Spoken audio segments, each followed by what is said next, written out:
This is not just a video. This is a journey inside your own mind.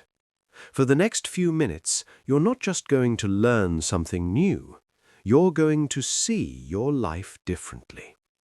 So before we begin, let me ask you something. Are your life decisions really yours? Don't answer too quickly. Pause and think. The tea you drank this morning, the clothes you chose, the person you talked to, were those truly your choices? Or were you slowly guided toward them?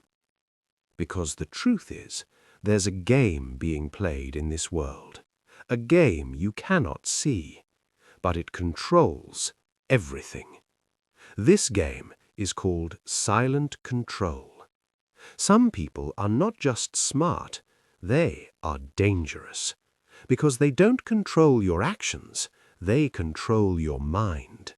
And the scariest part? You don't even realize it. You think you're living freely, but in reality, you're being pulled like a puppet. Have you ever felt, after talking to someone, suddenly drained? Like all your energy just disappeared? Or maybe you agreed to something you didn't even want to do, but you just couldn't say no. That's not weakness. That's control. And the most dangerous thing about control is, it doesn't start with pain. It starts with something beautiful. It starts with intense love. Imagine this. Someone enters your life, and suddenly everything changes. You feel special, important, chosen. They compliment you constantly. They give you attention like no one ever has. They make you feel like you finally found someone who understands you. It feels perfect, almost too perfect. And that's because it is. This is not love. This is a strategy. This is what psychologists call love bombing. They are not loving you, they are conditioning you. They are making you addicted to their presence. And once you depend on them, once you start needing them, everything changes. The attention fades, the warmth disappears, and suddenly you're left confused. You start chasing that same feeling. You start begging for something that once came so easily. And without realizing it, you step into their control. Then comes something even more dangerous, something that slowly breaks your mind. Imagine you saw something clearly. You know what happened. But when you speak about it, they deny it. They twist it. They say you're wrong. You're overthinking. That never happened. You're imagining things. At first, you resist, but slowly something changes. You begin to doubt yourself, your thoughts, your memory, your reality. You start asking yourself, what if I'm wrong? And that's the moment they win. Because they don't need to control reality, they just need to control your perception of it. And once you stop trusting yourself, you start trusting them, and they become your truth. Some people don't use confusion. They use guilt. They make you feel like you owe them everything. I sacrificed so much for you, and you can't even do this for me.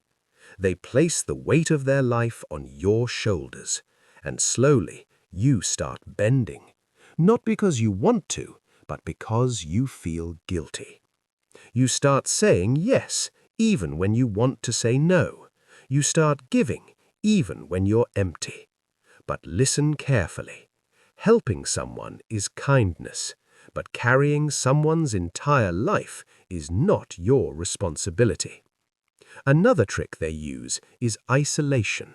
They don't force you to leave people, they convince you. They don't understand you. They're not good for you. They're jealous of you. And little by little, you step away from everyone. Your friends, your family, your support system. And once you're alone, you become easier to control because now they are your only source of connection. Sometimes they don't shout, they don't argue, they just go silent. They ignore you, they disappear, they act like you don't exist. This silence feels unbearable. You start overthinking, you start blaming yourself, and eventually you give in. You apologize, even when you've done nothing wrong. This is not silence, this is punishment. And then comes a pattern, a cycle.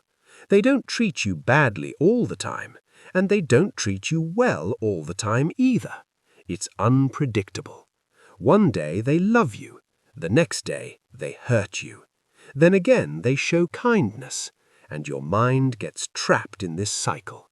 You stay, waiting for the good moments, hoping things will go back to how they were. But those moments become rare, and yet you keep holding on.